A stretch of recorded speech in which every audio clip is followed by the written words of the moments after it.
Good day, folks, and welcome to another edition of Lumberjack Logic. I'm your host, Neil Johnson, with some great breaking news. So the TSA, or Transportation Security Administration, which is headed up through the DHS by Noem. Noem has just made a major announcement. Basically, they have ended collective bargaining for the TSA's transportation security officers. Now, I know some of you might be concerned about this because it is airport security. I'll explain all that in just a little bit because there's a history to this. DHS said the TSA has more people doing full-time union work rather than performing screening functions at 86% of U.S. airports. So there's 432 federalized airports in this country. 374 airports have fewer than 200 TSA officers to perform screening functions. Now, these officers are paid by the government, but work full-time on union issues, union matters, and do not retain certification to perform the screening functions. Now, I don't know about you, but I remember when it used to be fun to fly. There was an airline that moved to Minnesota years ago, and they offered $19 flights as for their first flight. And I managed to get one of these tickets. I'd never flown in my life, and I thought it would just be fun to fly. I went to the airport. They treated you nice. They actually treated you like a customer who they could lose to other airlines. They weren't like trying to sandwich your bag in a little cube to make sure that you could possibly take it on, and then charging you an extra $50 a bag because they tell you, even though that it's within the rules, it's not going to abide. All the crazy stuff we deal with at airports today, both in terms of airlines and the TSA. But here's the thing. You know, you guys see those shirts, right? It's not gay if it's TSA, where they're patting you down. You guys all gotten the pat down treatment? Okay, here's the thing. Years ago when the TSA was created, which was all part of the boondoggle after 9/11 by George Bush, which created the DHS and the TSA, okay, the TSA, when it was created, there was a study done. And when I was at the inauguration of Trump and I talked to one of the legislators from Florida, he was involved in the initial creation and the initial committees that researched all that. Well, here's the thing. They actually did a study and found out that it was, so they took airports, medium-sized, small and large-sized airports, and they did this whole study with private security managed by government oversight, and then like the TSA, and which was more efficient. And what do you guess would be more efficient? What was the private security that was more efficient? Yet they still went with the TSA and created more bloated big government. Well, the TSA, what you need to understand about this isn't just the end of collective bargaining. The goal here is to end the TSA altogether, okay?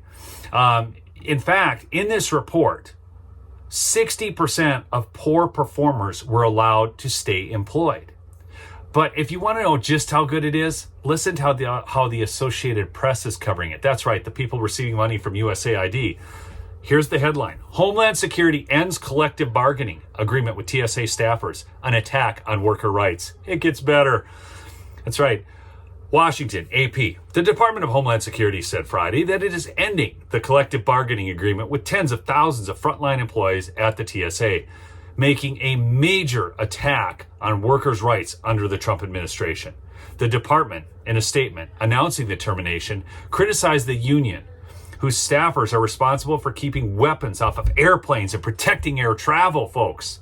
That's right, the evil department did this evil letter. The way they write is hilarious. The department said that poor performers were being allowed to stay on the job, and the agreement was hindering the ability of the organization to safeguard our transportation systems and keep Americans safe.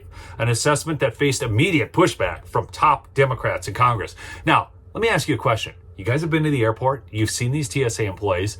How many of them do you feel are like top shelf? Okay, there are some. Okay, as there are in any, I remember a great interaction I've had with people in the TSA. But I am telling you, the bulk of them are not. They're not the most aware. They're not the best of the best, okay? This action will ensure Americans will have a more effective and modernized workforce across the nation's transportation networks, the agency said in a statement. TSA is renewing its commitment to provide a quick and secure travel process for Americans. The TSA has about 50,000 staffers called transportation safety officers, who are the ones responsible for staffing airports around the country and checking to make sure that hundreds of thousands of passengers a day do not carry any weapons or explosives into the secure areas of the airports. Fear. I am telling you, if there's one thing the Democrats and the press will sell, it's fear. I mean, this is it. Folks, you need to understand, if the TSA goes away, there's going to be explosives on airplanes and so on. I digress. The decision to end the collective bargaining agreement comes after President Donald Trump's administration pushed out TSA Administrator David Pekoski, and the day the Republican president was sworn into office. The agency does not currently have an administrator or deputy administrator. Oh my, that's terrible. The end of the collective bargaining agreement was immediately slammed by the top Democrat on the Homeland Security Committee in Congress, Representative Benny Thompson. That's right, the insurrectionist, Benny Thompson. Actually, you look him up, folks. He is an actual insurrectionist, and he was, the head of the J6 committee, but I digress, who praised the work of TSA staffers in protecting air travel. Attempting to negate the legally binding collective bargaining agreement now makes zero sense. It will only reduce morale and hamper the workforce, Thompson said. Since the Biden administration provided pay increases and a new collective bargaining contract to the workforce, TSA's attrition rates have plummeted. Thompson also criticized the Homeland Security press release, saying the department was using flat-out wrong, anti-union talking points. He said the real aim was diminishing the workforce, here it comes, so they can transform it in the mold of Project 2025. Project 2025 was the conservative governing blueprint that Trump insisted during the 2024 campaign was not a part of his agenda. Project 2025 calls for the immediate ending of the TSA union and eventually privatizing the entire agency. The union said it would have a statement soon. So, folks, what do you think? Should the TSA be ended? I do want to hear your comments on this. Or do you think privatizing airport security would be a bad thing? Please remember to check out my sponsor, MyPillow. That's right, mypillow.com. Use promo code Lumberjack for big savings. And please smash that like and subscribe if you're new. We'll see you on the next episode. Peace out.